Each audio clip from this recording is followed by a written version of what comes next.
ایمان کا مطالبہ یہ انتہائی گستاخی ہے، جس پر ایمان لانے سے اسلام مکمل ہوتا ہے۔ حضرت ابو طالب رحمت اللہ علیہ علیہ الصلاۃ والسلام، ہماری جانیں قربان، کیوں اتنا بغض اس ہستی سے؟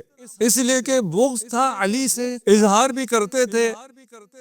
رسول نے فرما دیا کہ علی سے بغض نہیں کرے گا مگر منافق، علی سے بغض نہیں کرے گا مگر منافق۔ اب اس بغض کا اظہار کریں تو منافق کہلائیں، بغض کا اظہار نہ کریں تو رہا نہ جائے۔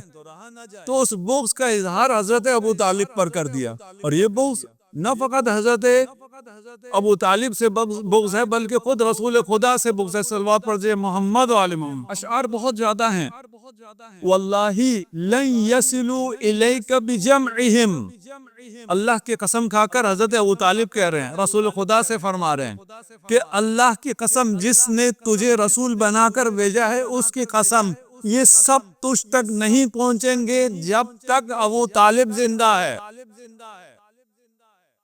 فَاسْتَعْ بِأَمْرِكَ مَا عَلَيْكَ غَضَاضَةٌ، جو تبلیغ کرنے ہے، جو بات کرنی ہے، جتنا لا الہ کہنا ہے کہتے رہو۔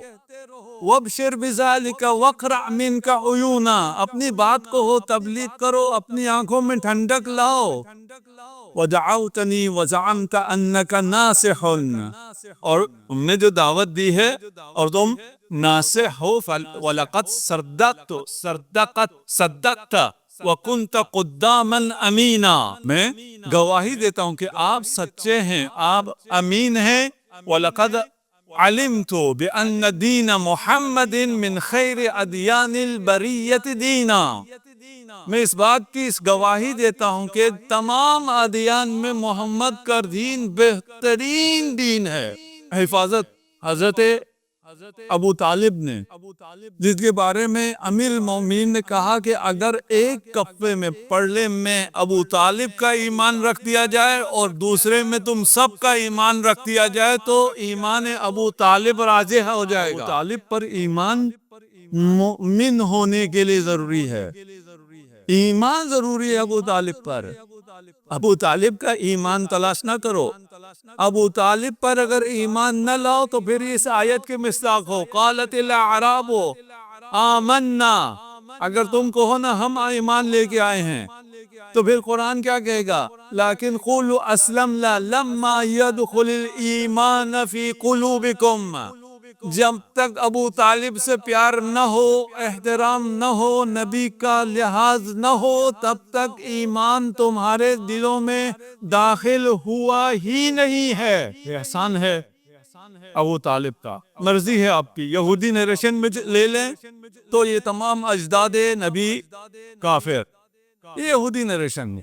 یہودی نیریشن لے لیں تو ابھی جتنے اسلام کے سپاہی ہیں سارے دہشت گرد، لے لیں آپ اس نیریشن کو۔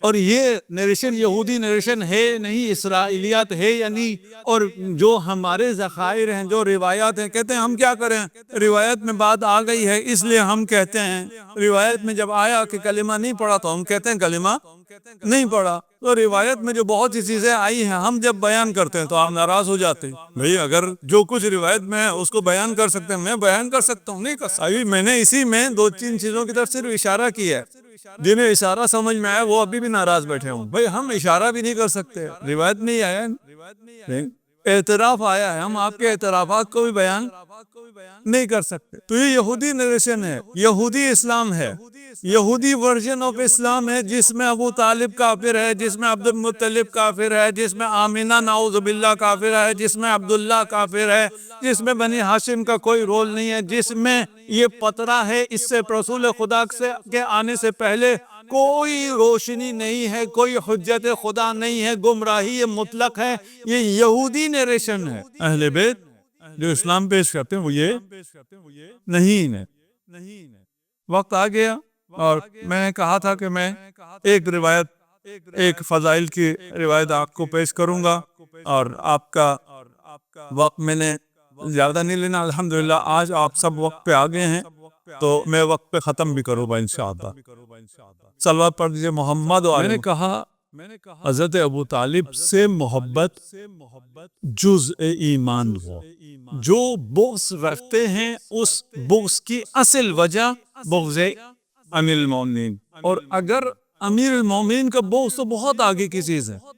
میں ایک روایت پیش کرتا ہوں مسلمانوں کے لیے، یہ روایت انتہائی اہم ہے، آپ دیکھ لیں کس شخصیت کے ساتھ ان کا واسطہ ہے اور اس شخصیت کے ساتھ ان کا موقف کیا ہونا۔ ایک دفعہ غزوہ خیبر کے بعد رسول خدا تشریف فرما تھے، ایک یہودی خاتون آئی اور اس نے گوشت کا ٹکڑا روسٹ کیا ہوا تھا اور وہ روسٹ پیش کیا کہ یا رسول اللہ، میں مسلمان ہو گئی ہوں اور آپ کو فتح مبارک ہو، میں یہ گوشت لے کے آئی ہوں آپ کے لیے، تناول فرمائیے۔ رسول خدا بیٹھے تھے، امیر المومنین بیٹھے تھے اور ایک صحابی برا بیٹھا، اس رکھا گیا۔ رسول خدا نے حکم دیا کہ روٹی لائی جائے، تندور سے تازہ روٹی لگ کے آئے تو روٹی کے ساتھ مل کر اصحاب کے ساتھ مل کر اس کو کھائیں گے۔ برا نے، رسول خدا بھی چلے گئے، امیر المومنین اور برا وہاں بیٹھے تھے۔ برا نے ہاتھ بڑھایا اور کھانا شروع کر۔ امیر المومنین نے فرمایا کہ برا، رسول خدا سے پہلے نہیں کھاتے، معرفت، انا عبد من عبید محمد۔ برا رسول خدا سے پہلے نہ چلتے ہیں، نہ بولتے ہیں، نہ کھاتے ہیں۔ تو اس نے کہا یا علی، آپ کتنے بخیل ہیں، کیا پر پڑتا ہے رسول خدا کو اس گوشت سے؟ یہ گوشت میں کھا لے تو رسول خدا نے کون سا ہمیں منع کرنا ہے؟ آپ بخیل۔ امیر المومنین نے فرمایا اچھا میں ایک اور راز کی بات تمہیں بتاتا، یہ گوشت لانے والی یہودی اسلام کا دعویٰ تو کیا ہے، لیکن پتہ نہیں اس گوشت میں زہر ہے یا نہیں ہے۔ اگر رسول کے بعد کھاتے تو پھر ہم بچ جاتے ہیں، کیونکہ رسول نے کھایا ہے اس لیے ہم کھا رہے ہیں۔ اب رسول سے پہلے کھایا ہے، اب تم اپنے خود ذمہ دار ہو۔ گوشت رکھا گیا، روٹی آئی، باقی اصحاب کو ہی بلایا تو اس گوشت نے آواز دے کر کہا یا رسول اللہ مجھے نہ کھائیے، مجھ میں زہر۔ اب آپ نے خوشی سے اللہ اکبر کہا، اب برا نے کیسے اللہ اکبر کہا ہوگا، یہ تو زہر کھا بیٹھے۔ اس عورت کو بلایا گیا، کہا پوچھا اس میں زہر ہے؟ اب بیچارہ برا بھی سن رہا، کہا یا رسول اللہ اس میں زہر ڈال کے لائی تھی۔ کہا کیوں زہر ڈالا؟ کہا میں نے دیکھنا تھا، اس جنگ میں میرا باپ بھی مارا گیا، میرا بھائی بھی مارا گیا، میرا شوہر بھی مارا گیا۔ میں نے کہا کہ اگر یہ اللہ کا رسول ہو تو زہر اس کو پتہ چل جائے گا، نہیں کھائے گا، میں بھی ایمان لے آؤں گی سچے دل سے۔ اگر پتہ نہ چلا تو میرے باپ کا قاتل ہے، میرے بھائی کا قاتل ہے، میرے شوہر کا قاتل ہے، میں نے اپنا بدلہ لے لیا۔ تو میں نے یہ آزمانے کے لیے کہ آپ رسول ہیں یا نہیں ہیں، یہ گوشت زہر آلود آپ کے سامنے پیش۔ رسول خدا نے سلمان مقداد کو بلایا اور کہا کہ اسی گوشت کو کھانا شروع کرو، لیکن کھانے سے پہلے کہو بسم اللہ الرحمن الرحیم، بسم اللہ الشافی، بسم اللہ الکافی، بسم اللہ المنافع، بسم اللہ الذی لا یضر مع اسمہ شیء۔